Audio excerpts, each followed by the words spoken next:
seorang yang sudah sampai usia 40 tahun, maka Allah mengingatkan dia untuk menyiapkan 5 bekal utama sebelum dia kembali pada Allah Subhanahu wa taala. Hati-hati yang sudah sampai 40 tahun, jika Anda belum memiliki satu di antara 5 ini, Anda mesti khawatir. Karena ini peringatan dari Al-Quran. Baik, 1. Qala rabbi auzi'ni an ashkura ni'mataka allati an'amta 'alayya wa 'ala walidayya. Amanat pertama, kata Allah, dia mesti memperbanyak doa kepada Allah Subhanahu wa taala agar dibimbing. Banyak doa agar dibimbing mensyukuri nikmat hidup, plus bisa meningkatkan bakti pada orang tua. 1. Rabbi auzi'ni an ashkura ni'mataka allati an'amta 'alayya wa 'ala walidayya. Perhatikan baik-baik. Ya Allah, mohon bimbing saya untuk selalu bisa mensyukuri segala nikmat yang telah Engkau berikan pada saya sekarang, 1, dan pada kedua orang tua saya. Baik, jadi kalau sudah sampai usia 40 tahun, pertama, Anda memohon doa kepada Allah untuk dibimbing terus bersyukur kepada Allah. Ini yang mau saya tegaskan. Lihat baik-baik. Apa itu syukur? Tidak ada makna lain dari syukur yang tertuang dalam Al-Quran dan hadis kecuali ungkapan kebahagiaan atas nikmat yang Allah berikan kepada kita dengan cara menggunakan nikmat itu sesuai dengan fungsi yang telah Allah tetapkan. Misal, kita akan bersyukur dengan nikmat penglihatan mata. Anda diberikan 40 tahun dalam hidup, mata masih bisa melihat. Bagaimana mensyukuri nikmat mata? Kalau Anda ingin syukuri nikmat mata, maka yang paling singkat, gunakan nikmat mata ini sesuai dengan peruntukan yang telah Allah tetapkan. Fungsi yang telah Allah tetapkan. Apa fungsi mata? Masih ingat? Melihat yang baik-baik. Quran surah ke-24 ayat 30 untuk laki-laki, ayat 31 untuk perempuan. Qul lil mu'minina yaghuddu min absarihim. Katakan pada pria-pria yang merasa punya iman. Dengan iman itu dia yakin dengan akhirat. Wabil akhirati hum yuqinun. Karena yakin dengan akhirat dia sadar akan pulang dan dia tahu nikmat matanya akan ditanya oleh Allah Subhanahu wa taala. Katakan pada pria-pria yang yakin bahwa matanya akan ditanya oleh Allah. Quran surah ke-17 ayat 36. Inna sam'a wal basara wal fuada kullu ulaika kana anhu mas'ula. Setiap pendengaran Anda, penglihatan Anda, plus apa yang Anda fikirkan, satu saat akan ditanya, dipertanggungjawabkan di hadapan Allah Subhanahu wa taala. Karena itu kata Allah, katakan pada orang-orang yang yakin dengan itu semua, ghuddu min absarihim, matanya hanya boleh melihat yang baik-baik saja. Yang tidak baik palingkan. Ibu juga sama, ayat 31-nya. Wa kullil mu'minati yaghdudna min absarihinna. Katakan pada perempuan yang merasa yakin dengan Allah, yakin akan pulang, yakin akan ditanya, matanya hanya boleh melihat yang baik-baik saja menurut Allah. Yang tidak baik palingkan. Di ghaddul basar itu bukan nggak boleh lihat, Pak. Ghaddul basar itu silahkan lihat, tapi ketika yang dilihat tidak baik menurut Allah, maka palingkan dari itu semua. Ini tidak tepat, teman-teman sekalian.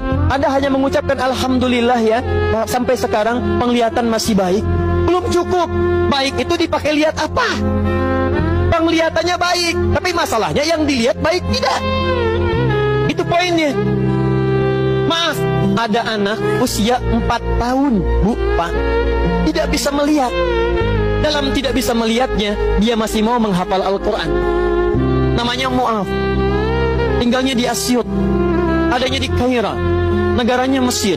Matanya nggak bisa lihat, tapi dia sampaikan pada bapaknya, Pak, saya ingin menghafal Quran. Saya ingin menghafal Quran. Kata bapaknya, kamu yakin? Saya yakin. Baik, keluarga sederhana, punya cuman motor yang sangat luar biasa tidak bagusnya. Dimodifikasi dashboardnya, menempuh jarak kisaran 20 km. Datang pada syekhnya, bapaknya kemudian membonceng, muadnya di belakang. Teman-teman sekalian, setiap berangkat datang pada syekh, dapat hafalan baru, bapaknya tulis ayatnya, disimpan di dashboardnya. Di jalan lihat ke sini, lihat ke jalan, lihat ke sini, lihat ke jalan. Mu'adz bacakan ayatnya, bapaknya mendengarnya. Secara singkat, tiba-tiba setelah itu fasenya berakhir, jadilah anak ini hafal Quran.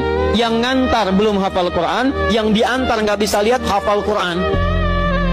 Saking mudahnya Al-Quran, yang nggak bisa lihat bisa hafal Quran. tapi bapaknya dapat pahala dari transferan anaknya. Perhatikan baik-baik. Begitu dibacakan Qurannya, bagus makhrajnya, viral kisahnya. Begitu viral di Timur Tengah, datang reporter mewawancara. Pertanyaan pertama, kalau adinda diperkenankan oleh Allah untuk bermohon saat ini, apa yang mau dimohonkan kepada Allah? Reporter ini mengira dia akan meminta doa seperti ibunda Imam Al-Bukhari bermohon kepada Allah supaya Al-Bukhari disembuhkan dari butanya. Bu, Pak, Imam Al-Bukhari itu dulu buta. Butanya permanen. Dilahir 2 tahun ayahnya meninggal, 4 tahun buta permanen. Nanti ada satu kejadian di situ, yang dengan kejadian itu ibunya berdoa kepada Allah, anaknya menghafal Quran sampai di surat Qaf, ya, ayat ke-22. Anaknya murajaah ayat, ibunya memohon kepada Allah sambil menangis, sambil tertidur, sampai tertidur. Disitulah kemudian terjadi sesuatu yang luar biasa. Seketika Allah sembuhkan Al-Bukhari kecil, matanya bisa melihat kembali. Karena kajian kita bukan di sini, lain waktu nanti saya terangkan.